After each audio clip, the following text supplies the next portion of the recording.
ഇനി ബസ് കയറുവാൻ മാത്രമല്ല ബസ് ഓടിക്കാനായിട്ടും നമുക്ക് KSRTC ഡിപ്പോയിലേക്ക് വരാൻ പറ്റും. അതെ ഗൈസ്, KSRTCയുടെ ഡ്രൈവിംഗ് സ്കൂൾ ഇതാ നിലമ്പൂർ KSRTC ഡിപ്പോയിലും ആരംഭിച്ചിട്ടുണ്ട്. ടിക്കറ്റ് ഇതര വരുമാനം വർദ്ധിപ്പിക്കുന്നതിൻ്റെ ഭാഗമായി KSRTC ആരംഭിച്ചിട്ടുള്ള ഹെവി 4-വീലർ 2-വീലർ ഡ്രൈവിംഗ് സ്കൂളിൻ്റെ മലപ്പുറം ജില്ലയിലെ ആദ്യത്തെ സ്കൂളാണ് നിലമ്പൂർ KSRTC ഡിപ്പോയിൽ ഉദ്ഘാടനം ചെയ്തിട്ടുള്ളത്. മാർച്ച് 13 വ്യാഴാഴ്ച നിലമ്പൂർ നഗരസഭാ ചെയർമാൻ ശ്രീ മാട്ടുമൽ സലീം ഉദ്ഘാടനം നിർവഹിച്ചു. ലേഡീസിന് വേണ്ടി ലേഡി ഇൻസ്ട്രക്ടർ തന്നെയാണ് ക്ലാസുകൾ എടുക്കുന്ന പ്രത്യേകതയും KSRTC ഡ്രൈവിംഗ് സ്കൂളിലുണ്ട്. ചടങ്ങിൽ മലപ്പുറം KSRTC DTO ശ്രീ ജോഷി ജോൺ എല്ലാവരെയും സ്വാഗതം ചെയ്തു. വാർഡ് കൗൺസിലർ ശ്രീ ഗോപാലകൃഷ്ണൻ അധ്യക്ഷനായിരുന്ന ചടങ്ങിൽ ഉദ്ഘാടന പ്രസംഗം നിലമ്പൂർ മുനിസിപ്പാലിറ്റി ചെയർമാൻ ശ്രീ മാട്ടുമൽ സലീം നടത്തി. നിലമ്പൂർ MVI ശ്രീ പ്രശാന്ത് സാർ ആശംസകൾ അറിയിച്ചു. KSRTE സംഘടനയ്ക്ക് വേണ്ടി ശ്രീ കൈരളിദാസും INTUC സംഘടനയ്ക്ക് വേണ്ടി ശ്രീ ഗംഗാധരനും BMS സംഘടനയ്ക്ക് വേണ്ടി ശ്രീ ഗണേശനും മെക്കാനിക് ഡിപ്പാർട്ട്മെന്റിനു വേണ്ടി ശ്രീ വിനുവും ആശംസകൾ അറിയിച്ചു. സൂപ്രണ്ട് ശ്രീമതി അനിത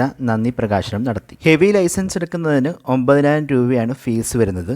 അരമണിക്കൂർ വെച്ചുള്ള 28 ക്ലാസും 2 തിയറി ക്ലാസും ഉണ്ടായിരിക്കും. 4-വീൽ ലൈസൻസിനായിട്ടും 9,000 രൂപയാണ് ഫീസ് വരുന്നത്.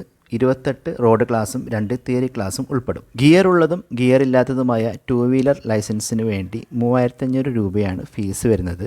20 ക്ലാസ്സിൽ 2 തിയറി ക്ലാസും ഉൾപ്പെടും. കൂടാതെ 11,000 രൂപയ്ക്ക് 2-വീലറും 4-വീലറും നിങ്ങൾക്ക് കോംബോ ആയിട്ട് എടുക്കാനും പറ്റും. അപ്പോൾ നിലമ്പൂർ KSRTC ഡ്രൈവിംഗ് സ്കൂളിലേക്കുള്ള അഡ്മിഷൻ ആരംഭിച്ചിട്ടുണ്ട്.